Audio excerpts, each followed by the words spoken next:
Hi all, Jinu's അക്കാഡമിയുടെ പുതിയൊരു വീഡിയോയിലേക്ക് എല്ലാവർക്കും സ്വാഗതം. അപ്പം ഇന്ന് നമ്മൾ നോക്കാനായിട്ട് പോകുന്നത് ഒരു ക്വസ്റ്റ്യൻ ഡിസ്കഷൻ തന്നെയാണ്. ജിനൂസ് അക്കാഡമിയുടെ എക്കാലത്തെയും പഠന രീതി എപ്പോഴും മറ്റുള്ളവരിൽ നിന്നും വളരെ വ്യത്യസ്തമായിരിക്കും. DHA, HAT, MOH and Prometric എക്സാമിന് പ്രിപ്പയർ ചെയ്യുന്ന സ്റ്റുഡൻസിന് എല്ലാ ക്വസ്റ്റ്യൻ്റെ ആൻസർ കണ്ടുപിടിക്കാൻ നമ്മുടെ ഒരു തിയററ്റിക്കൽ നോളജിൻ്റെ ആവശ്യമില്ല. അതില്ലാതെ തന്നെ ചില ടിപ്സും ട്രിക്സും ഒക്കെ യൂസ് ചെയ്ത് നമുക്ക് ഈസിയായി ആൻസറിലേക്ക് എത്താനായിട്ട് സാധിക്കും.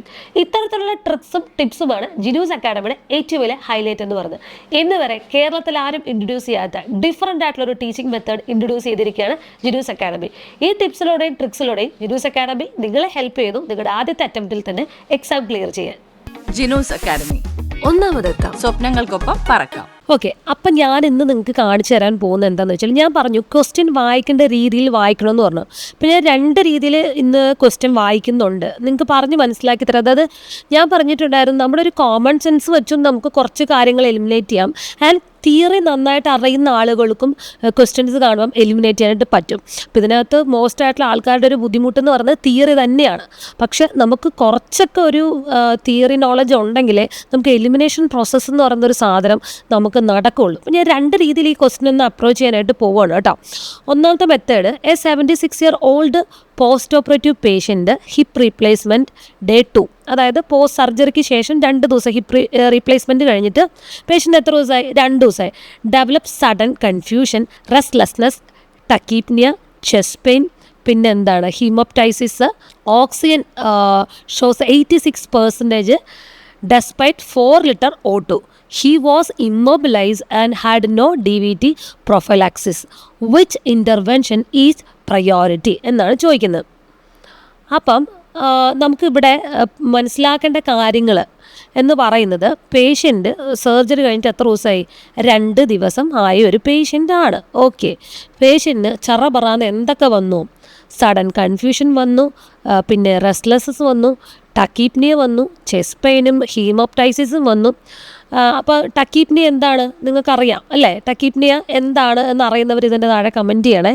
പിന്നെ അതുപോലെ തന്നെ ഹീമോപ്റ്റൈസിസ് വന്നു. ഹീമോപ്റ്റൈസിസ് എന്താണ്? കഫിങ് ബ്ലഡാണ് അല്ലേ?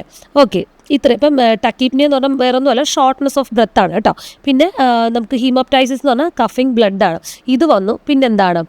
ഓക്സിജൻ എത്രയാണ്? 86% ആണ് 4 liter O2-ൽ പേഷ്യൻറ്റിൻ്റെ സാച്ചുറേഷൻ എന്ന് പറയുന്നത്. പേഷ്യൻ്റ് ഇമ്മൊബിലൈസ് ആണ്, പിന്നെ DVT പ്രൊഫൈലാക്സിസ് ഒന്നും തന്നെ ഇല്ല എന്നാണ് പറയുന്നത്. Which intervention is priority? ഏത് ഇൻ്റർവെൻഷനാണ് പ്രയോറിറ്റി എന്നാണ് ചോദിക്കുന്നത്.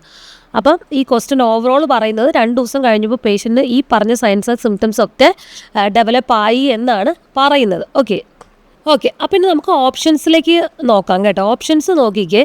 Give oral pain medication, encourage forced fluids, apply high flow oxygen and notify rapid response, massage the leg for circulation. ഇത്രയും കാര്യങ്ങളാണ് നമുക്കവിടെ കൊടുത്തിരിക്കുന്നത്. ഇനിയിപ്പോൾ ഇത് വിത്തൗട്ട് എനി ക്ലിനിക്കൽ റീസൺ ഞാൻ ജസ്റ്റ് എലിമിനേറ്റ് ചെയ്ത് കോമൺ സെൻസ് വെച്ച് എലിമിനേറ്റ് ചെയ്യുന്നതാണ് നിങ്ങളോട് പറയുന്നത്.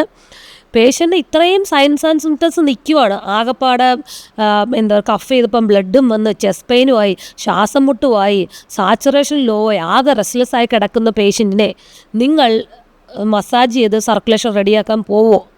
ഇല്ല.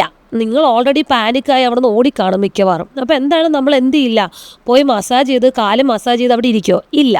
ഓക്കെ, അപ്പോൾ നമ്മുടെ കോമൺ സെൻസിൽ നമുക്ക് ആ ഓപ്ഷൻ എലിമിനേറ്റ് ചെയ്യാവുന്നതാണ്. ഓക്കെ, ഇനി അടുത്തതെന്ന് പറഞ്ഞാൽ ഗീവ് ഓറൽ പെയിൻ മെഡിക്കേഷൻ. ഈ ഒരു സാഹചര്യത്തിൽ നിങ്ങൾ ഓറൽ പെയിൻ മെഡിസിൻ കൊടുക്കുമോ? കാര്യം എന്താണ്? പേഷ്യൻ്റ് ഓൾറെഡി റെസ്റ്റ്ലെസ് ആണ് അല്ലേ? പിന്നെ ഓൾറെഡി കഫ് ചെയ്യുമ്പം ബ്ലഡും വന്ന് ആകെപ്പാടെ ചെസ്റ്റ് പെയിനായി ഇങ്ങനെ ഒരു വെപ്രാളത്തിൽ കിടക്കുന്ന പേഷ്യൻറ്റിന് നമ്മൾ ഓറൽ മെഡിസിൻ കൊടുക്കാൻ പോയാൽ അത് കൂടുതൽ കോംപ്ലിക്കേഷൻ ചിലപ്പം ഉണ്ടാക്കിയേക്കാം അല്ലേ? അത് നമ്മൾ ഈ ഒരു സാഹചര്യത്തിൽ എനിക്ക് തോന്നുന്നില്ല ആരും അങ്ങനെ ഒരു ഓപ്ഷനിലോട്ട് പോകുമെന്ന്. ഇതിൻ്റെ പിന്നിൽ മെഡിക്കൽ റീസൺസ് ഉണ്ട്, ഞാനൊരു കോമൺ സെൻസ് ആണ് പറയുന്നത്. പിന്നെ എൻകറേജ് ഫോഴ്സ്ഡ് ഫ്ലൂയിഡ്സ് ഈ ഒരു സാഹചര്യത്തിൽ നമുക്ക് കൊടുക്കാൻ പറ്റും. പേഷ്യൻ്റെ കണ്ടീഷൻ നിങ്ങൾ ഓർക്കണം, ഇമാതിരി അവസ്ഥയിൽ കിടക്കുവാണ് പേഷ്യൻ്റ്, മൊത്തത്തിൽ ആകെ റെസ്റ്റ്ലെസ് ആയി, ആകെ ബുദ്ധിമുട്ടി, ശ്വാസവും കിട്ടാതെ വല്ലാത്തൊരവസ്ഥയിൽ കിടക്കുന്ന പേഷ്യൻ്റ് ഫോഴ്സ്ഡ് ഫ്ലൂയിഡ് കൊടുക്കാൻ പറ്റില്ല. അപ്പം നമുക്ക് ഓപ്ഷൻ എയും ഓപ്ഷൻ ബി ഒക്കെ നമുക്ക് ഈ ഒരു നേഴ്സ് എന്ന രീതിയിൽ നമ്മുടെ ഡ്യൂട്ടി ടൈമിൽ ഇങ്ങനെയൊക്കെ ഉണ്ടായാൽ നമ്മൾ ഈ ഒരു ഓപ്ഷനിൽ കാര്യങ്ങളിലേക്കൊന്നും നമ്മൾ പോവില്ല. നമ്മൾ മെയിൻലി നമ്മൾ എന്ത് ചെയ്യും, നമ്മൾ പേഷ്യൻറ്റിൽ കണ്ട കാര്യം, പേഷ്യൻ്റ് ആകെ റെസ്ലെസ്സുമായി, ശ്വാസം എടുക്കാൻ പറ്റുന്നില്ല, സാച്ചുറേഷൻ 4 ലിറ്റർ വെച്ചിട്ട് 86 ഉള്ളൂ എന്നുണ്ടെങ്കിൽ ഓട്ടോമാറ്റിക്കലി ഒരു കോമൺ സെൻസ് ഉള്ള ഒരു നേഴ്സ് എങ്ങോട്ട് പോകും? അപ്ലൈ ഹൈ ഫ്ലോ ഓക്സിജൻ എന്നുള്ള ഒരു സെൻസിലേക്ക് തന്നെ പോകും. കാരണം ഇവിടെ പേഷ്യൻ്റ് ശ്വാസം എടുക്കാൻ പറ്റുന്നില്ല എന്നുള്ളത് ഒരു പ്രഥമ ദൃഷ്ടിയാൽ തന്നെ നമുക്ക് മനസ്സിലാവുന്ന ഒരു കാര്യമാണ് അല്ലേ. അപ്പോൾ നമ്മൾ ആ ഒരു ഓപ്ഷനിലേക്ക് പോകും. And notify rapid response team എന്ന് പറയുന്ന ഒരു ഓപ്ഷനാണ് പിന്നെ ഉള്ളത്. അപ്പോൾ കമ്പാരിറ്റീവ്ലി മറ്റ് ഓപ്ഷൻസിനേക്കാളും പേഷ്യൻറ്റിൻ്റെ ലൈഫ് രക്ഷിക്കാൻ, പേഷ്യൻ്റെ ജീവൻ നിലനിർത്താൻ നമുക്ക് ദ ബെസ്റ്റ് ഓപ്ഷൻ എന്ന് പറയുന്നത് ഓപ്ഷൻ സി ആണ്. ഇതൊരു കോമൺ സെൻസ് വെച്ചാണ് ഞാനിപ്പം എലിമിനേറ്റ് ചെയ്തത്. ഇനി നമുക്കിതിൻ്റെ ക്ലിനിക്കൽ വശങ്ങളിലേക്ക് പോകും. അപ്പോൾ ഓപ്ഷൻ സി ആണ് ഇതിൻ്റെ ശരി ഉത്തരം കേട്ടോ. ഇനി നമുക്കിതിന് ഞാൻ പറഞ്ഞല്ലോ ഇതിനൊരു ക്ലിനിക്കൽ സൈഡുണ്ട്. വീണ്ടും ഞാൻ ഈ ക്വസ്റ്റ്യൻ ഒന്നും കൂടെ വായിക്കുകയാണ്. A 76-year-old patient, post operative patient ആണ്, hip replacement 2 days, develop sudden confusion, restless, tachypnoea, chest pain, അതുപോലെ തന്നെ haemoptysis, oxygen shows 86%, 4 litre oxygen കൊടുത്തിട്ട് സാച്ചുറേഷൻ കാണിക്കുന്നത് 86% ആണ് കാണിക്കുന്നത്. ആൻഡ് പിന്നെന്താണ്, he was immobilise and no DVT prophylaxis എന്നാണ് പറയുന്നത്. ഓക്കെ, എന്നിട്ട് നമ്മൾ വീണ്ടും നമ്മുടെ 4 ഓപ്ഷനിലേക്ക് നമ്മൾ നോക്കുകയാണ്. ഓക്കെ, 4 ഓപ്ഷൻ നമ്മളവിടെ കൊടുത്തിട്ടുണ്ട്. ഇനി എനിക്ക് നിങ്ങളോട് പറയാനുള്ളൊരു കാര്യം എന്ന് പറഞ്ഞാൽ, ഞാൻ പറഞ്ഞു നമുക്ക് 2 രീതി ക്വസ്റ്റ്യൻ വായിക്കാം. ശരിക്കും നമ്മൾ ക്വസ്റ്റ്യൻ ഇതിപ്പോൾ ഞാനൊരു കോമൺ ആയിട്ടാണ് ആദ്യം എലിമിനേറ്റ് ചെയ്തത്. ഇനി നമുക്ക് ഇതിൻ്റെ ക്ലിനിക്കൽ റീസൺ വെച്ച് നമ്മൾ എലിമിനേറ്റ് ചെയ്യാൻ പഠിക്കണം അല്ലേ. അതാണ് മെയിൻ കാര്യം എന്ന് പറയുന്നത്. ഓക്കെ, ഇനി നമ്മളിവിടെ ശ്രദ്ധിക്കേണ്ട കാര്യം, പേഷ്യൻറ്റിന് ഇത്രയും സയൻസ് ആൻഡ് സിംറ്റംസും നമ്മൾ നേരത്തെ പറഞ്ഞതുപോലെ ഉണ്ട്. അതോടൊപ്പം തന്നെ അവിടെ ശ്രദ്ധിക്കേണ്ട മറ്റൊരു കാര്യം, patient he was immobilise and had no DVT prophylaxis. അതായത് പേഷ്യൻറ്റിന് അനക്കോണ്ട ഇല്ല, പേഷ്യൻ്റ് ഇമ്മൊബൈലുമാണ്. അതുപോലെ തന്നെ DVT പ്രൊഫൈലാക്സിസ് ഒന്നും തന്നെ പേഷ്യൻറ്റിന് ഇല്ല എന്നുള്ളത് അവരോട് മെൻഷൻ ചെയ്തിട്ടുണ്ട്. അപ്പം നമ്മൾ എപ്പോഴും ശ്രദ്ധിക്കേണ്ട ഒരു കാര്യമാണ്, മിക്കവാറും ഈ പേഷ്യൻ്റ് സർജറി റിലേറ്റഡ് ആയിട്ടുള്ള കാര്യങ്ങളിലൊക്കെ നമ്മൾ എന്ത് ചെയ്യും, DVT പ്രൊഫൈലാക്സിസ് എന്ന് പറഞ്ഞൊരു സാധനം കൊടുക്കാറുണ്ട് അല്ലേ. എന്തിനു വേണ്ടിയിട്ട് അത് കൊടുക്കുന്നത്? ഇത് കഴിഞ്ഞ് പേഷ്യൻ്റ് മൂവ്മെൻറ്റും കാര്യങ്ങളൊന്നും ഉണ്ടാകത്തില്ല, പേഷ്യൻ്റ് ഇമ്മൊബൈലാവും. അപ്പോൾ എന്തിനുള്ള സാധ്യതയുണ്ട്? DVT പ്രൊഫൈലാക്സിസ് കൊടുത്തില്ലെങ്കിൽ എന്തിനുള്ള സാധ്യത ഉണ്ടാവും? ക്ലോട്ട്സിനുള്ള സാധ്യത കൂടുതലായിരിക്കും. സർജറി കഴിഞ്ഞിട്ടുള്ള പേഷ്യൻറ്റിന് ക്ലോട്ടിനുള്ള സാധ്യത കൂടുതലായിരിക്കും. അപ്പോൾ ഇത് DVT ആയിട്ട് മെയിൻലി ഇത് കാലിൽ ഡീപ്പ് വെയിൻ ത്രോംബോസിസ് പോലെ വന്നിട്ട് ഈ ക്ലോട്ട് എന്താവെന്ന് വെച്ചാൽ പതുക്കെ മൂവ് ആയിട്ട് എവിടേക്ക് പോകും? ലങ്സിലേക്ക് പോകും. ഞാനപ്പോൾ അതിൻ്റെ ഒരു പിക്ചർ കാണിക്കാം. ഈ ഒരു ക്ലോട്ട് പതുക്കെ മൂവ് ആയിട്ട് ലങ്സിലേക്ക് പോകും. ഈ ലങ്സിലേക്ക് ഇങ്ങനെ പോകുന്ന കണ്ടീഷനെയാണ് പൾമണറി എംബോളിസ് എന്ന് പറയുന്നത്. അതായത് ക്ലോട്ട് ലങ്സിൽ ചെന്നിട്ട് അവിടുത്തെ ബ്ലഡ് ഫ്ലോയിനെ എന്ത് ചെയ്യുന്നു പറഞ്ഞാൽ ബ്ലോക്ക് ചെയ്യും. ഓക്കെ, ഈ കണ്ടീഷനെയാണ് പൾമണറി എംബോളിസം എന്ന് പറയുന്നത്. അതായത് ഒരു ബ്ലഡ് ക്ലോട്ട് നമ്മുടെ ലങ്സിലുള്ള ബ്ലഡ് ഫ്ലോയിനെ എന്ത് ചെയ്യുന്നു? ബ്ലോക്ക് ചെയ്യുന്നു. ഓക്കെ, ഈ ഒരു കണ്ടീഷനെയാണ് പൾമണറി എംബോളിസം എന്ന് പറയുന്നത്. അപ്പോൾ നമ്മൾ ഈ ക്വസ്റ്റ്യൻ ആൻസർ ചെയ്യണമെങ്കിൽ നമുക്ക് ക്വസ്റ്റ്യനിൽ തന്നിട്ടുള്ള സൈൻസ് ആൻഡ് സിംറ്റംസ് എല്ലാം ഇൻഡിക്കേറ്റ് ചെയ്യുന്നത് പൾമണറി എംബോളിസം എന്ന് പറയുന്ന ഒരു കണ്ടീഷനെയാണ് എന്നുള്ളത് നമ്മൾ അറിഞ്ഞിരിക്കണം. ഓക്കെ, അപ്പം നമുക്ക് ക്വസ്റ്റ്യനിൽ തന്നിരിക്കുന്ന സിംറ്റംസ് എല്ലാം ഇൻഡിക്കേറ്റ് ചെയ്യുന്ന ഈ കണ്ടീഷനെയാണ്. അപ്പോൾ സൈഡിൽ ഞാൻ കൊടുക്കാം common signs and symptoms of pulmonary embolism എന്ന് പറഞ്ഞിട്ട് കൊടുക്കുന്നുണ്ട്. അതായത് shortness of breath, chest pain, haemoptysis, low oxygen saturation, confusion, restless, ഇതൊക്കെ ഇൻഡിക്കേറ്റ് ചെയ്യുന്നത് പൾമണറി എംബോളിസം എന്ന് പറയുന്ന കണ്ടീഷനെയാണ്. ഈ കണ്ടീഷൻ സർജറി കഴിഞ്ഞ പേഷ്യൻ്റ് ഉണ്ടാവാനുള്ള സാധ്യത കൂടുതലാണ്. എസ്പെഷ്യലി DVT പ്രൊഫൈലാക്സിസ് ഒക്കെ എടുത്തിട്ടില്ലെങ്കിൽ ഈ പറഞ്ഞ പോലെ ഡീപ്പ് വെയിൻ ത്രോംബോസിസ് ഉണ്ടായി, അവിടെ ക്ലോട്ട് ഉണ്ടായി, ആ ക്ലോട്ട് പതുക്കെ മൂവായി ലങ്സിലെത്തി അവിടുത്തെ ബ്ലഡ് ഫ്ലോയിനെ ബ്ലോക്ക് ചെയ്യുമ്പോൾ പേഷ്യൻറ്റിന് ഈ പറഞ്ഞ സൈൻസ് ആൻഡ് സിംപ്റ്റംസ്, അതായത് ഷോർട്ട്നെസ് ഓഫ് ബ്രെത്തും, ചെസ്റ്റ് പെയിനും, അതുപോലെ തന്നെ കഫ് ചെയ്യുമ്പോൾ ബ്ലഡും, സാച്ചുറേഷൻ കുറവും, റെസ്റ്റ്ലെസ്സും ഒക്കെ കാണിക്കും. അപ്പോൾ ഈ കണ്ടീഷൻ ഇൻഡിക്കേറ്റ് ചെയ്യുന്നത് പൾമണറി എംബോളിസം എന്ന് പറയുന്ന കണ്ടീഷനാണ്. ഇതൊരു ലൈഫ് ത്രെട്ടനിങ് ആയിട്ടുള്ള കണ്ടീഷനാണ്. ഇത് പേഷ്യൻ്റെ ഡെത്തിന് വരെ കാരണമായേക്കാം. മനസ്സിലായോ? പേഷ്യൻറ്റിൻ്റെ ഡെത്തിന് വരെ കാരണമായേക്കാം. അപ്പോൾ എപ്പോഴും ഞാൻ പറഞ്ഞിട്ടുണ്ട്, ഒരു ക്വസ്റ്റ്യൻ ആൻസർ ചെയ്യുമ്പോൾ ഡീൽ ചെയ്യുമ്പോൾ നമ്മൾ എപ്പോഴും പ്രയോറിറ്റി കൊടുക്കേണ്ടത് ഒരു മനുഷ്യജീവന് തന്നെയാണ്. എല്ലാ ക്വസ്റ്റ്യൻ്റെയും ദ മോസ്റ്റ് പ്രയോറിറ്റി എന്ന് പറയുന്നത് മനുഷ്യജീവൻ തന്നെയായിരിക്കും, പ്രത്യേകിച്ച് ഇങ്ങനെ സിറ്റുവേഷൻ ഇട്ട് കൊടുത്തിട്ടുണ്ടെങ്കിൽ. അപ്പോൾ ഇവിടെ നമ്മൾ പേഷ്യൻ്റ് ജീവൻ രക്ഷിക്കണമെന്നുണ്ടെങ്കിൽ എന്ത് ചെയ്യണം?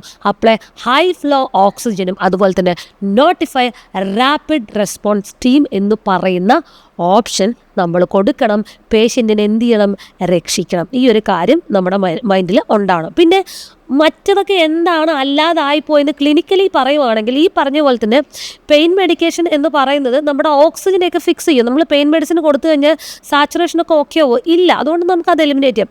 ഫ്ലൂയിഡ്സ് എന്ന് പറയുന്നത് ഇവിടെ ഫ്ലൂയിഡ് അല്ല ഒരു മെയിൻ ഇഷ്യൂ. പേഷ്യൻറ്റിന് ബ്രീത്തിങ് റിലേറ്റഡ് ആയിട്ടുള്ള പ്രോബ്ലംസ് ആണ് കൂടുതൽ റെസ്റ്റ്ലെസ്നെസ്, ടക്കീപ്നി അല്ലേ, അതുപോലെ സാച്ചുറേഷൻ കുറവ്, ഇതൊക്കെ നമ്മൾ ഇൻഡിക്കേറ്റ് എന്താണ്? ഇതൊക്കെ ഇൻഡിക്കേറ്റ് ചെയ്യുന്നത് റെസ്പിറേഷൻ അല്ലെങ്കിൽ പേഷ്യൻറ്റിന് ശ്വാസം എടുക്കാൻ പറ്റുന്നില്ല എന്നുള്ളൊരു കാര്യത്തിനെയാണ്. അപ്പോൾ എടുക്കാൻ പറ്റുന്നില്ലെങ്കിൽ നമ്മൾ എന്ത് ചെയ്യണം? കൂടുതലായിട്ടുള്ള ഹൈ കോൺസെൻട്രേറ്റഡ് ആയിട്ടുള്ള ഹൈ ഫ്ലോ ഓക്സിജൻ നമ്മൾ കൊടുക്കണം. ആ ഒരു പോയിന്റിലേക്കാണ് ഇതെല്ലാം ലീഡ് ചെയ്യുന്നത്. പിന്നെ അതുപോലെ തന്നെ മസാജ് ചെയ്യാന്നൊക്കെ പറയുന്നത് എന്താ പറയുക, ഒരു വലിയ ബ്ലണ്ടറാണ്, ഒരു വേഴ്സണായിട്ടുള്ള ആക്ഷനാണ്. അപ്പോൾ നമ്മൾ തിരിച്ചറിയേണ്ട കാര്യം ഇത് പൾമണറി എംബോളിസം ആണ് എന്നുള്ളത് ഒരു നേഴ്സ് തിരിച്ചറിയണം.